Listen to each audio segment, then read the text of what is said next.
Oggi andiamo a provare a fare lo stampo con il gesso. Ho comprato questo da Leroy Merlin, che è un gesso rapido in polvere. Voglio provare a riempire tutta la forma e vedere quello che esce fuori. Quindi fammi sentire che ci sei con un like, lascia un segui che è gratuito e andiamo a fare il quadro. Essendo il gesso un materiale incline alle rotture, avevo paura che prendendo una botta si potesse rompere. Quindi ho aggiunto una struttura in legno che ho ricavato da dei listelli che ho tagliato a misura. Naturalmente la misura l'ho ricavata dal perimetro della forma. Ho misurato le stecche e le ho tagliate. Dopo aver indossato i miei preziosi guanti, ho iniziato a preparare il gesso. La preparazione del gesso è molto semplice, basta aggiungere un po' d'acqua e il gesso in polvere. Dato che dovevo inglobare le stecche di legno, ho preferito fare una prima colata un po' più densa e ho impastato il gesso in maniera tale che reggesse le sponde delle stecche. Ho utilizzato una viscosità tipo quando impastare la colla, perché se l'avessi fatto troppo liquido sicuramente sarebbe stato più autolivellante e non avrebbe aderito bene al legno.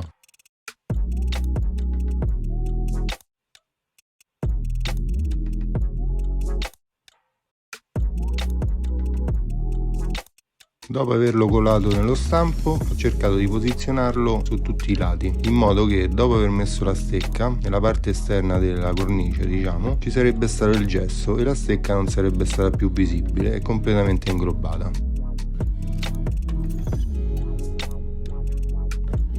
Quindi ho inserito i listelli di legno su tutto il perimetro, li ho posizionati dall'interno verso l'esterno in modo che avrebbero creato una sorta di spessore con il gesso.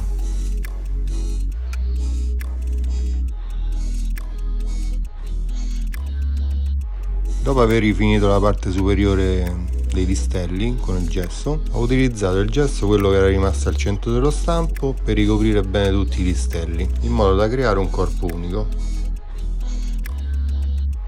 Quindi, una volta messa in protezione i bordi del quadro, mi sono concentrato sul centro e ho creato sempre con i listelli una H. Ho posizionato lo stucco sotto il listello in modo che aderisse bene sul legno e non lo facesse muovere. Ho preparato così una seconda mandata di gesso per andare a ricoprire tutto quanto il legno che avevo messo e cercare di riempire tutti i buchi. Questa seconda mano l'ho fatta un po' più lenta, utilizzando meno polvere e più acqua, e l'ho colata sopra.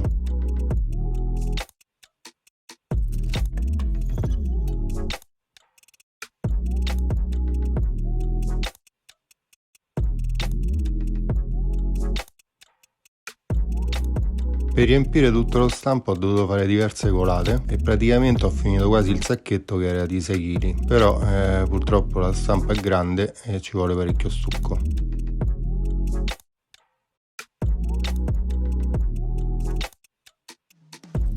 Per irrobustire ulteriormente tutta la forma ho utilizzato la garza di vetro, quella che si usa per il cartongesso, e ho creato tutto uno strato superficiale che andasse a legare tra il legno e il gesso, creando un fondo unico.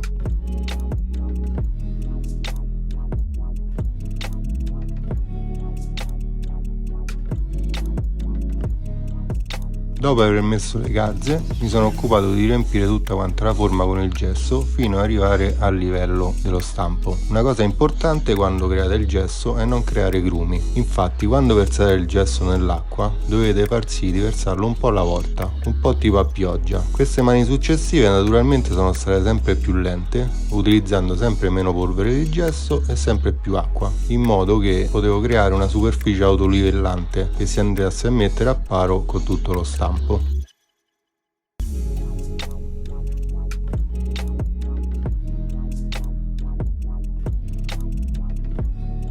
L'ultima mano è stata proprio lenta, infatti ho messo tutto il barattolo dell'acqua e una cucchiaiata di gesso. Infatti era molto acquosa, però per lo scopo è andata bene.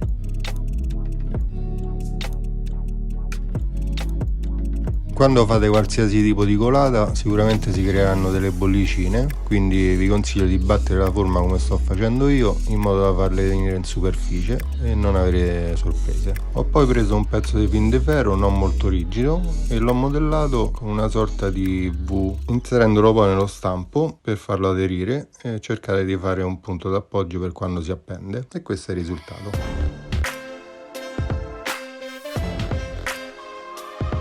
Allora, sono passate un paio d'ore, lo stampo sembra indurito, è ancora un po' liscio, infatti lascia ancora un po' di questa roba. Però io vorrei provare a tirare fuori perché così si asciuga meglio, dato che è spesso. Quindi proviamo a tirarlo fuori sperando di non romperlo. Proviamo a vedere se non si rompe. No, facciamo il segno della croce e vamo.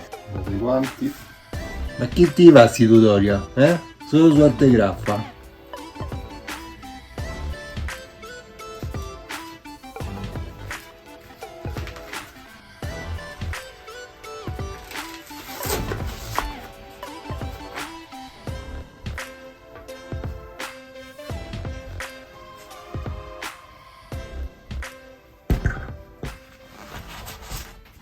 Non male.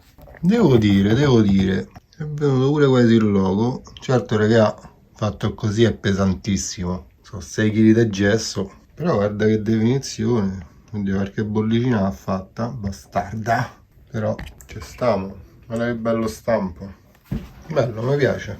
Non male, non male. I dettagli sono venuti bene. Peccato per queste bollicine. Il problema è che questo è come se fosse fatto con la resina, pesa un botto, raga. Allora, raga, è venuto bene. Però porca troia, se pesa.